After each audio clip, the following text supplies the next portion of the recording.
It's Thursday, September 2nd, King of the Mountain State show. I have my guest, the teddy bear, Justin Novaria, here with me today. We're going to break down some of the performances from round two that just happened this past Saturday in Huntington, West Virginia. And we're going to take a quick look ahead to the next upcoming event, round three, which is October 16th down at the Welch Armory. Teddy Bear, let's start right off, man. You've been to more boxing events than I'll probably ever go to in my life. You've been doing this forever, how old you are. Tell me what you thought about that event down there in Huntington. Um, I I thought it was a really good show for what it was. You weren't able to get any pros on it, just 10 amateur fights. Real nice, intimate venue. I really liked the venue. Action in every fight, very well matched fights. It was a good show. I liked it a lot.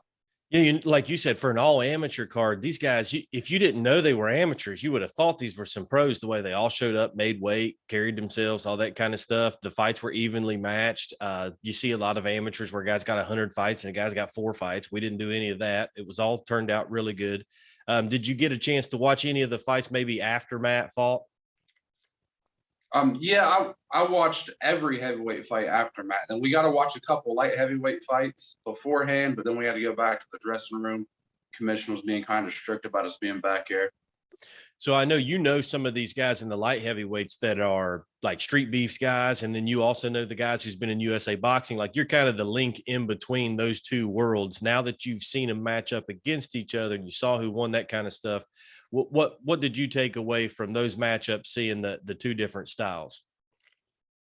Um, I took away that the street beef dudes aren't to be trifled with. And man, and the light heavyweight, the two street beefs dudes, challenge accepted, and AB Brown. Man, AB come out, and it was funny. Me and Joey were talking, and we had just seen Brendan Kelly destroy somebody in Parkersburg not even a month ago. And he was like, "Oh man, I think bad news is in for a world of hurt." And I was like, you might be right. I don't know. And then bad news just came out and whooped him. It was a good fight. Well, round one, we had some street beefs guys in the heavyweight division. They went 0-3. So here I've got some street beefs guys into round two. My expectations were really low, and I was blown away. Like Keenan and Arthur both, AB and Keenan, they both were impressive. They're on a collision course maybe for the finals. And of course, we'll have to settle that out some other way. But no, I was really impressed with them. Tell me about the Matt Adams fight. That's your boy for everybody watching. You've been training him up. You got him just a couple weeks before round one, national champion, high school wrestler, all-American stuff, all that. Hadn't never boxed. He's been doing some MMA stuff. His entire boxing career has pretty much been in our tournament, but you've seen him grow over 8 weeks. How do you break down his performance here in round two versus Jesse Byron? For everything you said, you got to take it for what it's worth. Like you said, he's been boxing pretty much for 8 weeks. He jumped in as a last minute replacement. Wasn't planning on fighting. Brody was going down. He said, "Let's go down. Let's have some fun," because someone had dropped out of the first round. And I thought, for everything we just said, he did a dang good job. Our game plan, we figured, we seen Jesse coming with Joe Board. And I didn't know if Joe was in his corner last time or not, but as soon as I seen Joe in his corner, I was like, he's going to try boxes. I was like, let him get his couple jabs out of the way, and we're going to eat his body up. And Matt stayed patient. They traded jabs, looked like boxers for about 30 seconds. Mm-hmm. And then as soon as Jesse tried something, Matt just went into kill mode and started banging up that body. And once he puts some lunch boxes on you, there's not much you can do.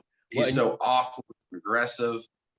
It's such a good learning experience. Like I saw in round one, the openings when Jesse was bent over for him to throw the uppercut to the body there inside and hurt him, but he wasn't doing it. I think you might have gotten his head in between the corners, in between rounds, and told him, hey, when he goes down, go to the body, because he was a whole different attack plan after that. And it worked really, really well. I'm impressed with Matt. One of the things is like, I never pick winners, but I'm pretty open about the fact that Derek Gibson just had a great performance. Like that's the best all around performance that I've seen of Derek Gibson, where he was not a fighter and he's not a boxer. He was both, and he really put it all together. I can't imagine anyone outclassing Derek Gibson at this point, but I can't imagine anybody hurting Matt Adams. Like, how does that play out where you've got a guy that seems to be the toughest guy, unhittable or unhurtable, and then you've got another guy that really is in different class? So what are we going to see moving forward with that fight? Yeah, it's we already talked about it at the gym. Derek is definitely the best boxer left. I don't think anybody's going to get upset when I say that. Roland is a big puncher. Boggs is a Mack truck with arms. Gibson is a boxer, and I think Gibson is going to have a perfect fight in order to beat us, because that's just Matt's style. Matt is in your face. He's awkward. He's aggressive. You're gonna have to bring your A game if you want to beat him, because like you just said, you can't hurt him. I watched him take a thumping from Tyler May, Mike Shepard's kid, in MMA gloves, and Matt was just a freight train walking through everything. So it's going to be interesting. I'm sticking with Matt to win it. Obviously, he's my guy, but we know we're in for a tougher fight this time around, because I don't think Derek's going to lose his composure the way Fisher and Byron both did. So we'll see. Well, and I think the margin for error is a little bit bigger for Adams, because when you're relying on brute strength, power, balance, being tough, that kind of stuff, you can kind of stumble your way to victory sometimes by just being that kind of guy, where Gibson really needs to come in and he needs to be on point. If he's going to outbox him and move and be slick, he's going to have to land clean shots and do that kind of stuff. So, which I think he can, but I don't know. I mean, I just told James, I said, I'd pay $25 just to watch the Matt Adams, Derek Gibson fight, so it should be exciting. What about the other matchup, Boggs and Roland? How you see that one going? Man, I think we're going to see if Boggs has a chin or not. Yeah. Yeah. Well, at this point, through two rounds, Boggs has been the one that's packing the power, that's bringing it to them. And now it's, if anything, it's an even matchup power wise, but Gary Rowland's as powerful as anybody I've seen. So yeah, what surprises me about Boggs is he is very unrefined. His skill, it's not quite there, but the way he naturally puts his punches together and the hand speed he has for being as big as he is, if he got with somebody right now and started training just strictly boxing up until the next event, he could probably come out looking just as good as a Derek Gibson. That kid has a lot of natural ability. He needs to step on the gas. Well, and some information that's being held pretty close to the vest, and Boggs might let it out whenever I have him on here, is that next level boxing coaching he's never had. He's now got a plan in place, and he's really 100% into this. You get a kid like that, he doesn't know what to expect. He comes out, he wins again. He's starting to build some confidence. He's thinking, I need to take this to the next level. So that's pretty exciting. Welch is not far from down there where we were at Bluefield. I know you'll be there with Bad Matt Adams. I'm super excited about it. These heavyweights, we have Gary versus Boggs. We've got Gibson versus Matt Adams. We got the 2 light heavyweight tournaments. I'm adding about 8 or 9 amateur bouts that are just standalone bouts. So we're really going to have a longer card this time. And one of the things that is really standing out too is we have a main event fight. I don't know where that's coming from. We have a main event fight of Derek Lambert versus Zach Kuhn. You're super familiar with both of those guys. Tell me a little bit about that. Yeah, man, I'm excited. I'm not going to give away too many details.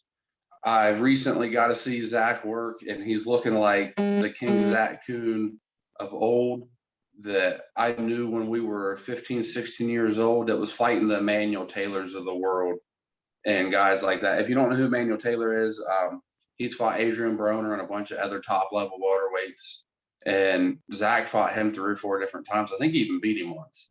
But I know I'm ABA commissioned, and it's for an ABA belt, but I've known Zach for 20 years, and I think it's going to be a good fight, but I don't think Derek is on that level yet. So I got to run my boy Zach all day. Well, and it's a matchup of styles we're going to see, because Derek's going to be the aggressor. He's going to be a little bit less polished. Zach's going to want to be slick and box. There's a West Virginia state title on the line, and there's your ABA title on the line. Super excited about it. Thanks for taking time, man, and sitting down and talking with me about all this. We'll get you on here again in the next week or so and check the progress of Bad Matt Adams. Awesome. Look forward to it. All right. Thanks, man.